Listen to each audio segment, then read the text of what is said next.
আল্লাহ বাড়াই দিলেন। আল্লাহ বললেন, আদম আজকে থেকে তুমি আশরাফুল মাখলুকা, তুমি খলিফাতুল্লাহ ফিল আরদ, তুমি পৃথিবীতে আমার খলিফা, ভাইস জেরেন্ট অফ আল্লাহ, আল্লাহর খলিফা, আল্লাহর আহকামগুলো পালনের জন্য ভাইস জেরেন্ট।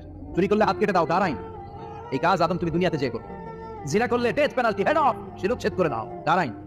খলিফা হিসেবে মানুষ এসে করবে। মানুষকে আল্লাহ আশরাফুল মাখলুকাত বানিয়ে দিলেন, নিচু হয়েছে বড় বানিয়ে দিলেন। আর শয়তানের অবস্থা কি? শয়তানকে আল্লাহ বলে সেজদা দে আদমকে। শয়তান যুক্তি দাঁড় করিয়েছে, খালাকতাহু মিন তিন, খালাকতানি মিন নার ওয়া খালাকতাহু মিন তিন। আল্লাহ, আপনি আমার বানাইছেন আগুন দিয়া, কি দিয়া? আগুনের ধর্ম উপরের দিকে উঠছে আর মাটির ধর্ম সে নিচে পড়ে থাকে, আমি কেন সেজদা দেব? শয়তানকে চিরকালের জন্য ইবলিস, মালউন, অভিশপ্ত আর জাহান্নামী হিসেবে ঘোষণা দিয়ে দিল কে? এজন্য আপনি ছোট থাকতে চাইবেন, আপনার বড় বানাবে কে?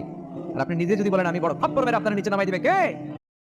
আল্লাহ বাড়াই দিলেন। আল্লাহ বললেন, আদম আজকে থেকে তুমি আশরাফুল মাখলুকা, তুমি খলিফাতুল্লাহ ফিল আরদ, তুমি পৃথিবীতে আমার খলিফা, ভাইস জেরেন্ট অফ আল্লাহ, আল্লাহর খলিফা, আল্লাহর আহকামগুলো পালনের জন্য ভাইস জেরেন্ট।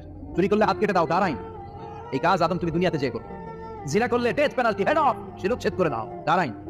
খলিফা হিসেবে মানুষ এসে করবে। মানুষকে আল্লাহ আশরাফুল মাখলুকাত বানিয়ে দিলেন, নিচু হয়েছে বড় বানিয়ে দিলেন। আর শয়তানের অবস্থা কি?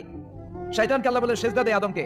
শয়তান যুক্তি দাঁড় করিয়েছে, খালাকতাহু মিন তিন, খালাকতানি মিন নার ওয়া খালাকতাহু মিন তিন। আল্লাহ, আপনি আমার বানাইছেন আগুন দিয়া, কি দিয়া?